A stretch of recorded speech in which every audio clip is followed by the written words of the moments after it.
আরে দাঁড়াও দাঁড়াও, কোথায় যাচ্ছে? আমার বাদরের মতো মুখখানা দেখে কেউ ভিডিওটা স্কিপ করো না। আজকের ভিডিওতে অনেক অনেক অনেক বেশি মজা আছে, কারণ আজকের অনেক নতুন একটা জায়গা এক্সপ্লোর করব, কিছু কেনাকাটি করব, সব কিছু মিলিয়ে দারুণ মজা হবে আজকে। বাইরে একটু রোদ ছিল যদিও, তাই একটু অসুবিধা হচ্ছিল আমার।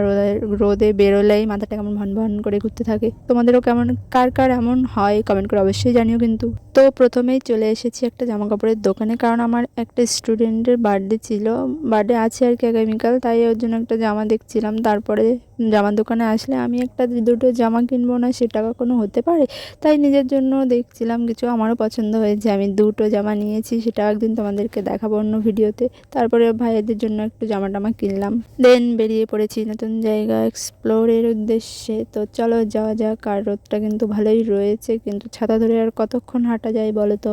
তো নতুন জায়গার গল্পটা একটু ছোট করে বলি আর কি। তো আমার মা একটা কোম্পানিতে যুক্ত রয়েছে, মানে যেখানে গ্রোসারি আইটেমের প্রোডাক্ট পাওয়া যায়। তো সেখান থেকেই মাসকাবারি বাজার টাজার, মানে মাসে একবার কেনাকাটা করতে হয়। তো সেখানেই এসেছিলাম। এই দেখো এসে বসে পড়েছি, আর এইদিকে দেখো ওই যে জিনিসপত্রগুলো, আমি আজকে আমার সব পছন্দের মতো জিনিস নেব ঠিক করেছি।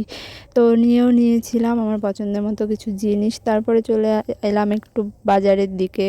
আর আমাদের বাড়িতে তো একজন রয়েছে, সেটা সকলেই জানো। আর যারা যারা দেখোনি, জানো না যে কে রয়েছে, তারা যাও নিজেরাও ভিডিও দেখে আসো। আর এটা ছিল পরের দিন রাতের বেলা, ওই বাড়ির পাশেই, তাই ওই কোনো রকম একটা কুর্তি পরে একটু চলে এসেছি। আর এসে বসেছিলাম, এখনও কেক কাটা শুরু হয়নি। তারপর কিছুক্ষণ পরে শুরু হলো। এই দেখো আমার কিউট স্টুডেন্ট, কত কিউট লাগছে না ওকে। আর সাদা জামাটা পরে সত্যি ওকে খুব খুব সুন্দর লাগছিল। বার্থডে সেলিব্রেশন খুব বড় করে হয়নি, ওই কাছের কিছু মানুষজন আর আত্মীয় স্বজন মিলেই করেছিল। কেক কাটিংও কমপ্লিট হয়ে গেল, আশেপাশে বাচ্চাগুলো বসেছিল। তারপরে এই কেকটা ছিল মানে হোমমেড তৈরি। আমি খেয়ে মানে বুঝতে পারছিলাম যে কেকটা হোমমেড, কারণ খুব কম ক্রিম ছিল। আর এরকমই সত্যি বলতে এরকম ভালো লাগে, বেশি একটা ক্রিম খাওয়া এমনিতেও ভালো না। তারপর বসে পড়লাম খেতে। আর মেনুতে ছিল বিরিয়ানি, চাটনি, পাঁপড়, পায়েস। তো ভিডিও কেমন লাগলো কমেন্ট করে অবশ্যই জানিও। দেখা হচ্ছে নেক্সট ভিডিওতে, ততদিনের জন্য সবাই ভালো থেকো, সুস্থ থেকো, টাটা।